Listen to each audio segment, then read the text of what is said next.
ये जो distance formula तुम यहाँ पे यूज करते हो निकालते हो, ये आपका डिस्टेंस जो फॉर्मूला बेटा आपका किसके लिए होता है? मोस्टली जो स्लैंट हाइट्स होती है, लाइनिंग खींची हो जाती है ना, इनके लिए इस्तेमाल किया जाता है। जो पैरेलल होती है उनके लिए जरूरत पड़ती नहीं। डिस्टेंस फॉर्मूला मतलब क्या होता है? दूरी, मतलब कि कितना सा डिस्टेंस, मतलब कितना है, दो बिंदु यहाँ बना दिया गया तो इनके बीच दूरी कितनी है।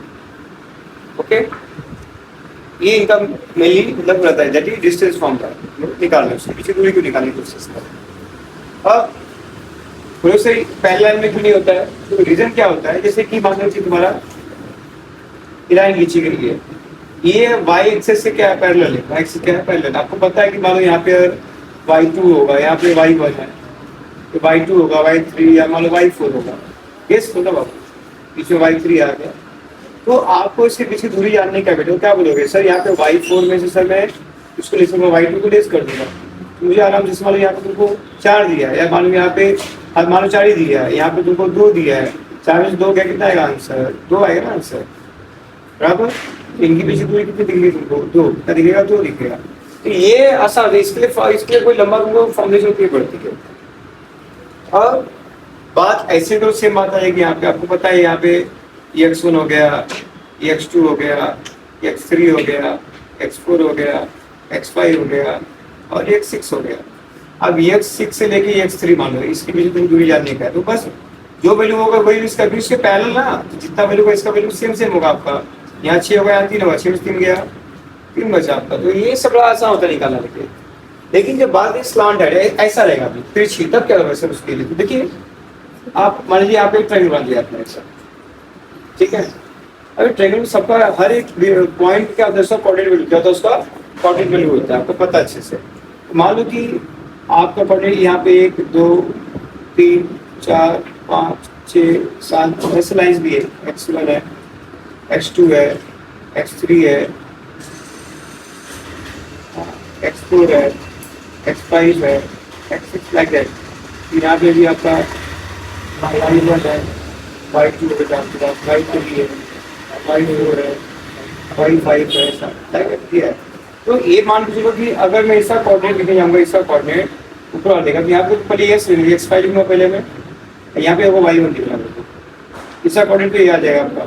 इसका जब लिखोगे बेटा ये वाले पार्ट में, तो मान लो यहाँ पे तुम्हारे पे ये क्या दिख रहा है? x3 दिख रहा है आपको, लिखोगे सर x3 आएगा पहले, फिर y4 आएगा हमारा। जब इसका लिखोगे आप कोऑर्डिनेट, इसका सेम आएगा आपका, x5 आ जाएगा यहाँ पे, और यहाँ पे आपका आएगा y4 आ जाएगा, राइट। तो अभी क्या होता है कि अगर मैं डिस्टेंस की बात बताऊँ कि अच्छा बोलूँगा कि तो इसका डिस्टेंस क्या होगा, तो आपको इसमें से जो देखोगे जो किसके तुल्य है, आपके y के पैरेलल है, तो यहाँ पे हम लोग किसको नहीं लेंगे? x को लेंगे नहीं, क्योंकि क्या होगा x में से x का 0 आएगा आंसर, x में से क्या आएगा आंसर? 0 आएगा। तो जो पैरेलल होता है साइड ना जिसके, वो वही वैल्यू लेना पड़ेगा। मतलब क्या y4 आ गया, तो यहाँ का फॉर्मूला बन गया y4 माइनस y1, बराबर। और मुझे 4 में से 1 कितना व्यक्ति मुझे ना, तो वी गॉट द आंसर। वैसे यहाँ पे आ जाओ, तो ये जो निकाले जाओगे बेटा यहाँ पे, ये भी तुमको दिया है, ये x3 दिया, एक इसके पैरेलल y x के पैरेलल है, तो x y की वैल्यू 0 हो जाएगी, तो y सेम दिया आपने यहाँ पे, तो आंसर विल बी 0। क्या आंसर विल बी y से y का 0, बचा क्या मेरे पास? x5, ये x5 में से x3 घट गया, x5 में से x3 घट गया। तो ये मतलब बता रहा हूँ आपको कैसे इसके फॉर्मूले काम करते हैं। लेकिन जब यहाँ पे आते हो तो यहाँ पे बात अलग हो जाती है। यहाँ पे बात यह होती है कि तुमको यहाँ पे देखो x y का वैल्यू अलग है, कुछ भी कॉमन तुमको दिख रही है, यहाँ पे x5 और y1 लिखा है या x3 और y4 लिखा हुआ है। तो मतलब कि जो लड़ाई हम लोग लड़ रहे हैं यहाँ पे, वो इसके लड़ रहे हैं सामने लगे, इसका दिक्कत मेरे को है नहीं बिल्कुल, लेकर आराम से मैं निकालूंगा देखिए ये मैसेज। तो डिस्टेंस फॉलो क्या बोलता है मेरा? तो अच्छा, अब बच्चों को ये पता है कि यहाँ पे से 90 डिग्री एंगल बनेगा, भी आपको पता है, और इसको लोग बोलते हैं उसका हाइपोटेन्यूज बोलते हैं। मतलब यहाँ पे a लिखा है, ये b लिखा है, ये c लिखा है, क्या बोलेगा आप? ac का स्क्वायर इक्वल टू ab का स्क्वायर प्लस bc का स्क्वायर, ये सुनो बराबर। मुझे ac मान निकालना है। ab का क्या फॉर्मूला है आप दिख रहा है सर? तो ab का तुमको दिख रहा है यहाँ पे क्या? y4 माइनस y1 ना, क्या दिख रहा है आपको?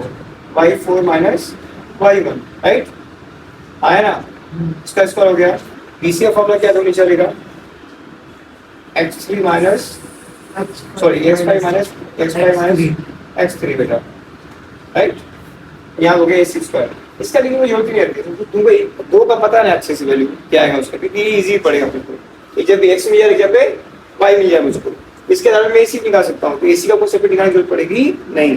तो अब क्या आएगा, फॉर्मूला बन गया। अभी स्क्वायर में दिया है, किसमें होगा, रूट का किसमें होगा, रूट में। लिखोगे यहाँ पे एसी सूत्र रूट में आएगा आपका y4 माइनस y1 का whole square plus x5 minus x3 का होल स्क्वायर।